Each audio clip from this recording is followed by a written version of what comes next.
everyone. Welcome to today's podcast. Today, we have the pleasure of speaking with Mr. Srinivasan, an esteemed entrepreneur, consultant, and subject matter expert in artificial intelligence and machine learning. With over 23 years of experience, he has trained more than 30,000 students and over 500 faculty members across India. I warmly welcome you, sir. Yes, thank you. AI is everywhere these days, right? It's changing the game. Mr. Srinivasan, could you share your journey into the field of AI and ML? What sparked your interest in these areas?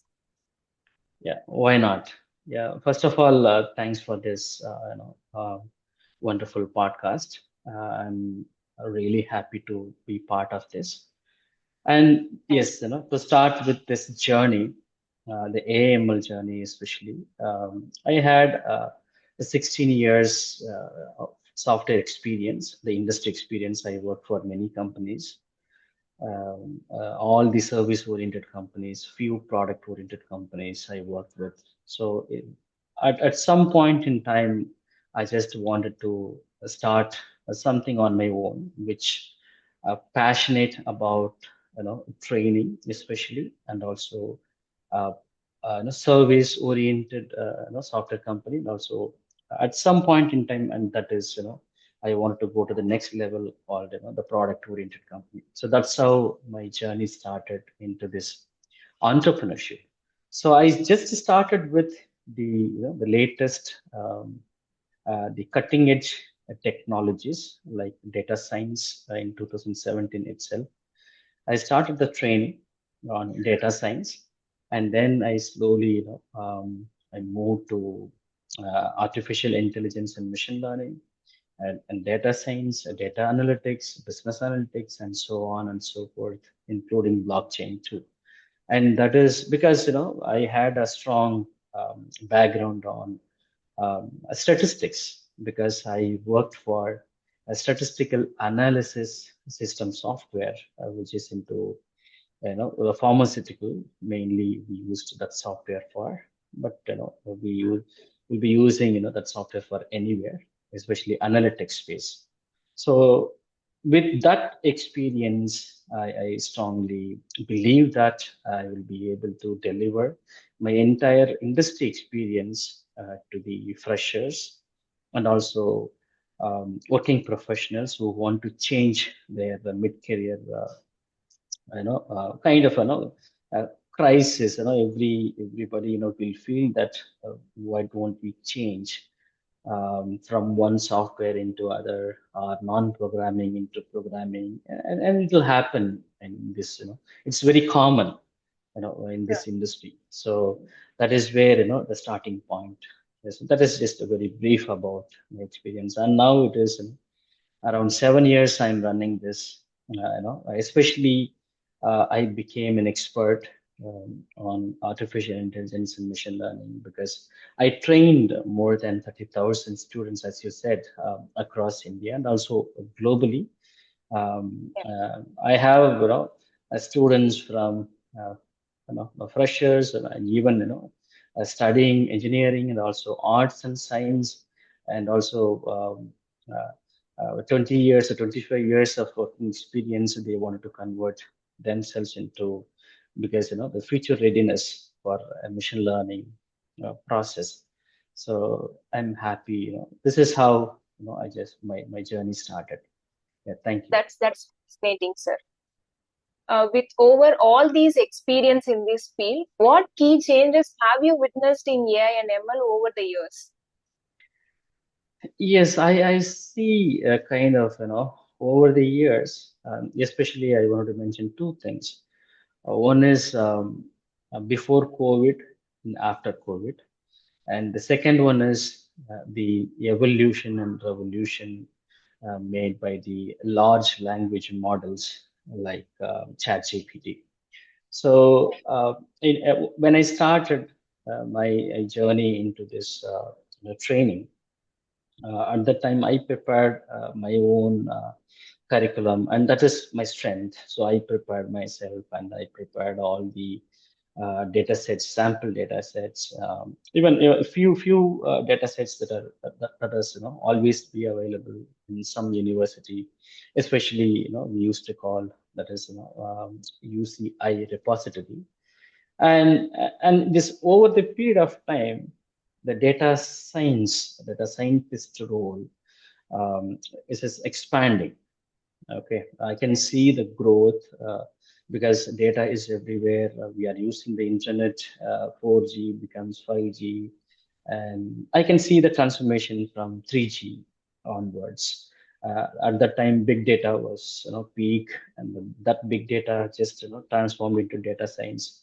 Now the data science in just slowly transformed into artificial intelligence. That truly more independent on kind of an automation we used to call these days. So wherever the human intervention is there, we are just trying to convert into kind of semi-automated or at least fully automated process wherever possible. That is where the difference coming into place. So I can see the slowly the transformation is happening. But why I just mentioned before COVID, after COVID, when I started my online classes before COVID, people was little bit hesitant to come to online classes for training. And COVID, from COVID, uh, everyone got a lesson, and we just use and we used to, even this kind of online conference tools and meeting tools, and people, I mean, anyone, Yeah. across the globe, they just, they understood the importance, the time, and everything, and even including budgets, right? So they wanted to save something, and it is very easy to communicate through online, and it is very common nowadays. Everybody is getting hybrid mode or even work from home, 100%, right? So from that onwards, the online mode is just getting in, and there are so many AI tools just helping for. And I can see a lot of transformations from semi-automated to fully automated process transformation for some of the existing processes. Say, for instance, 100 people was working in an industry, and now maybe they'll be used. It's just very monotonous or a very used kind of thing. Then that place has been replaced by the process of the machine learning and also deep learning processes. And it is not, I'm not saying that it is just fully transformed, but at least I can see the tremendous changes in the approach, even from Yeah. the company organization perspective and also the people's skills perspective. So that changes, I can see in that time, uh, this much awareness from the freshers, even during the college, who is ongoing to colleges, even second year, third year, final year students are, they are approaching me and they wanted to learn more practical hands-on experience. They would need more than just a kind of an academic or a theoretical. So without hands-on, we cannot survive, or anyone cannot survive in this, especially machine learning and also in data science. So that is the transformation I can see from the business perspective and also the individual perspective too. Yes. Sir, you have trained thousands of students and faculty members across India. What are the most common misconceptions about AI and ML you have encountered? Yes, obviously. Everybody will be, asking like, uh, can I learn artificial intelligence? Even that person is into artificial intelligence and machine learning stream. They just took the specialization, but still they have a question: can I survive in this AML field? That is a very common question, Yes. across the globe. I travel. I used to get this kind of a question. The another question is, And these years, after the LLMs, the evolutions, and then the text to image, text to video, and these kind of things, the tools that are coming up, especially computer visions, technology. So people used to ask, can I survive in this world with a job at least? So AI is just taken away all the jobs, and the people used to get a lot of fear, and including from students and also the until working professionals. So these two questions are very very common, and the first question nowadays they are not much worried, and the second question, which is, AI is going to take away the entire job market, and it will get Yes. replaced by robots. So that is the primary question and critical question right now.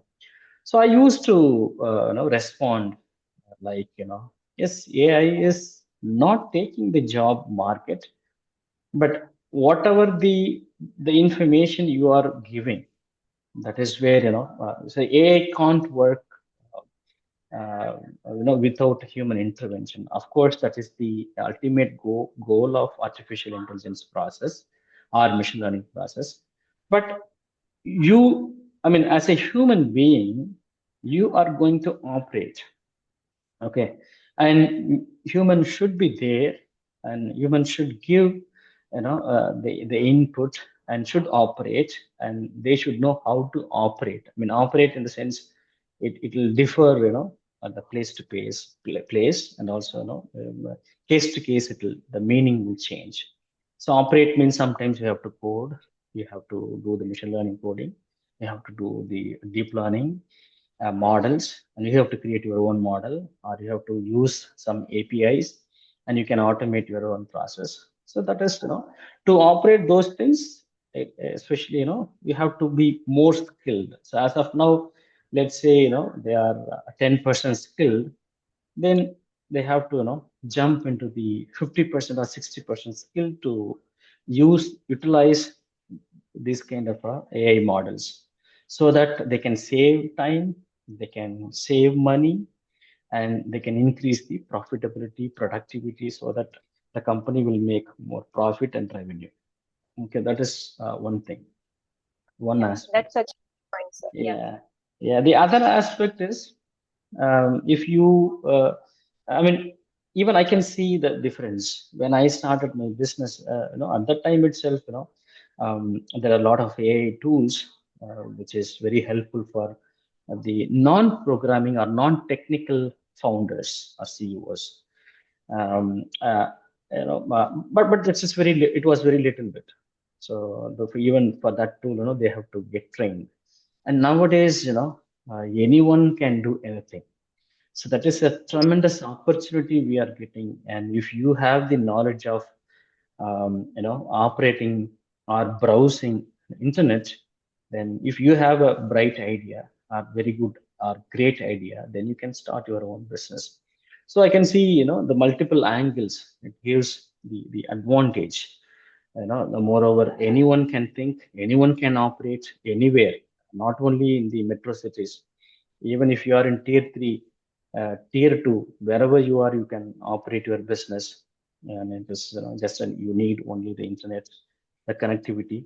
That's it, and you can do a tremendous job, over even using this revolutionary world of, it's just, I think it's a world of opportunities right now, and opportunities are there, and I can see more positivity. I'm not seeing any negativity, and I never say that AI is taking my job. No, Srinivasan is there means I know how to operate the tool, Yeah. and I know how AI is working, so that, I will be able to survive, and I can Yeah. manipulate, and I can do whatever I want. So in that way, everyone, even if you are going for a job, and if they can learn machine learning, they have a very good, great opportunities, right? And the world is changing, and the traditional job model is changing. Every company is changing their model. If they wanted to, learn more about this machine learning and deep learning, they have a very brighter future in the coming years or coming days at least. Okay. So, speaking of that, it bring me another question. Like, what advice do you have for someone starting in AI or ML? Are there any specific skills they should focus on?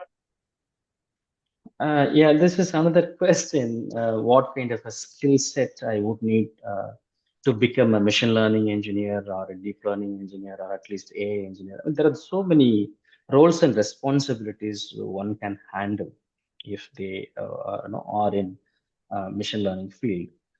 Uh, I would say, in my experience, I have trained zero knowledge of programming person to programming, and I have trained and I have a lot too many testimonials in my LinkedIn page. And also, I've trained arts and science students into analytic, I mean machine learning student.